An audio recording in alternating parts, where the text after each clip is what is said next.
जय हिंद साथियों। आज 26 जुलाई है और इसी दिन हमने कारगिल में विजय प्राप्त किया था, इसीलिए इसे कारगिल विजय दिवस के रूप में मनाया जाता है। आज इस बात को 23 साल हो चुके हैं और इसके लिए हमारे 562 जवानों ने अपनी जिंदगी दांव पे लगा दिया था, यानी वो शहीद हुए थे अपने देश के खातिर और 1363 लोग घायल हुए थे। उत्तराखंड के 75 शहीद हुए थे उत्तराखंड से हमारे वीर, और 28 तो केवल हमारी लोकेलिटी देहरादून से ही हुए थे। आज हम सब अलग अलग जगहों में हमें हमारे पूर्व सेनानी यानी कि गौरव सेनानी ने उनको गौरवान्वित करने के लिए और उन माताओं को नमन करने के लिए, उन पिताओं को नमन करने के लिए और उन भाइयों और बहनों को जिन्होंने अपना पुत्र, अपना भाई, अपना बेटा खोया है। बहुत ही अच्छा लगा। हम सब सेक्टर में गए और हमने छोटी छोटियां टुकड़ियां बना के जितने भी हम लोग थे वहां पे जय हिंद के नारे लगाए, श्रद्धा सुमन अर्पित किया, माला अर्पण किया, झंडा रोहण किया और परिवार के साथ मिलके उनको बहुत सांत्वना दी और उनके परिवार वालों के साथ उनके वीर पुत्र की सराहना की, उनके वीर बेटे की सराहना की और उनको ये चीज बहुत ही अच्छा लगा। दोस्तों, मैं थोड़ा कहना चाहूंगा उन लोगों के लिए, उन बच्चों के लिए जिनको कारगिल युद्ध के बारे में नहीं पता, शहीदों के बारे में पता नहीं, किस कारण से ये युद्ध हुआ है वो इसको जानते ही नहीं।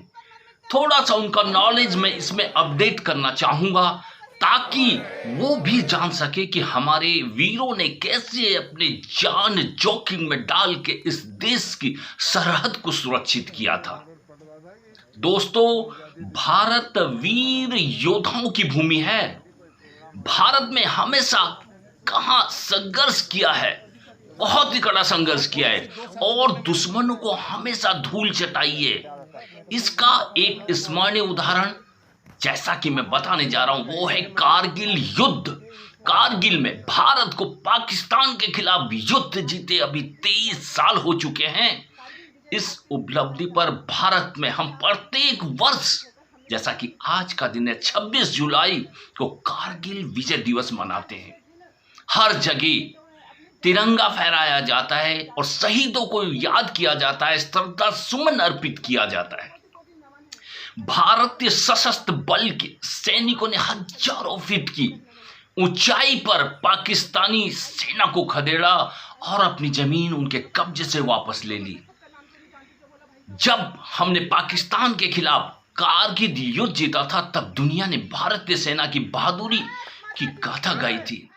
देश इस जीत का जश्न मनाने के लिए पूरे भारत में हर साल कारगिल विजय दिवस मना रहा है।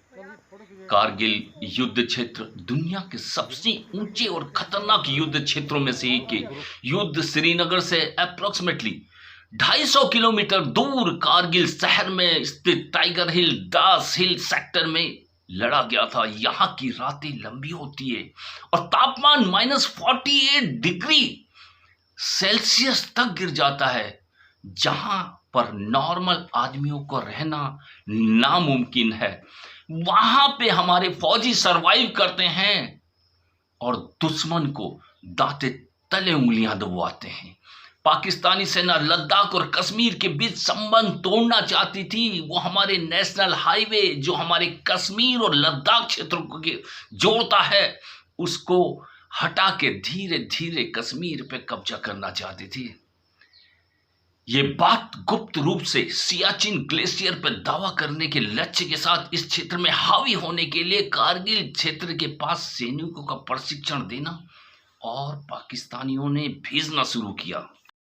दोस्तों, पाकिस्तानी सेना ने कहा कि वे पाकिस्तानी सैनिक नहीं बल्कि मुजाहिदीन और कुछ मिक्स इनके आईएसआई के एजेंट थे। पाकिस्तान चाहता था कि इस विवाद पर अंतर्राष्ट्रीय स्तर पर ध्यान दिया जाए ताकि भारत पर सियाचिन ग्लेशियर क्षेत्र से अपनी सेना वापस बुलाने और भारत को कश्मीर विवाद पर बातचीत करने के लिए मजबूर करने का दबाव डाला जाए। बाद में पता चला कि इसमें कश्मीरी आतंकी भी शामिल थे। युद्ध का मैदान ऊंचाई पर था, इससे भारतीयों के लिए हथियार और अन्य सामग्री ले जाने के लिए तार्किक समस्या पैदा कर दी। पाकिस्तानी की सैनिकों ने शुरू में नियंत्रण रेखा को पार किया, जिसे एलओसी कहा जाता है, और भारतीय नियंत्रण क्षेत्र में प्रवेश किया। बाद में चरवाहों, जो स्थानीय चरवाहे होते हैं, उससे हमारे गुप्त एजेंसी को पता चला कि पाकिस्तानी सेना हमारे कुछ हिली एरिया में पहुंच चुके हैं और उन्होंने अपना कैंप लगा दिया है।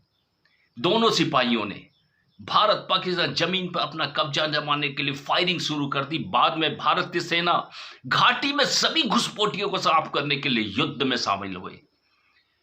इसके लिए भारत के सारी सेनाओं को, पैरामिलिट्री एंड मिलिट्रीज को एक रेड अलर्ट पर रखा गया ताकि कारगिल का युद्ध कहीं भारत पाकिस्तान का युद्ध जो 1965 में लड़ा गया था, 1971 में लड़ा गया था, उसमें न बदल जाए। उसके लिए प्रिकॉशनरी मेजर लिया गया। हम लोग भी भुज क्षेत्र में थे, हाई अलर्ट पे थे। Army, navy, air force, paramilitary, military सभी को हाई अलर्ट पे रखा गया था। दोस्तों, 2 महीने का लंबा युद्ध 26 जुलाई 1999 को समाप्त हुआ, जब पाकिस्तानी सेना ने घोषणा की कि उन्होंने विवादित क्षेत्र से अपनी सेना वापस ले ली है। इस ऑपरेशन को ऑपरेशन विजय का नाम दिया गया। साथियों, हमारे आर्मी के वीरों का जो संघर्ष उन्होंने उस एटमॉस्फेयर में, कारगिल की पहाड़ियों में, उन सेक्टर्स में किया, वो लाजवाब था।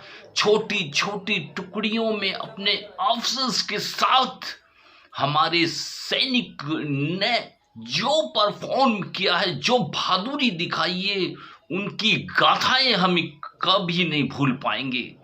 बोफोर्स तोप को गोलों से जो उनके परखच्चे उड़ाए हैं एक एक सेक्टर में, लेकिन अपनी सेफ पोजीशन में होने के कारण उन्होंने भी हमारे सैनिकों का काफी नुकसान किया।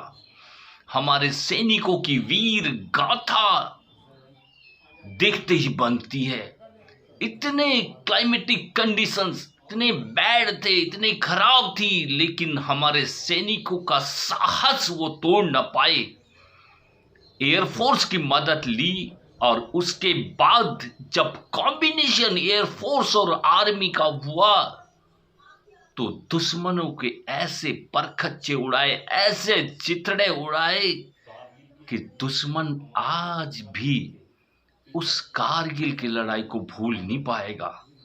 और मुझे नहीं लगता कि आने वाले कई सालों तक वो इंडिया से लड़ने के लिए सोच भी नहीं पाएगा।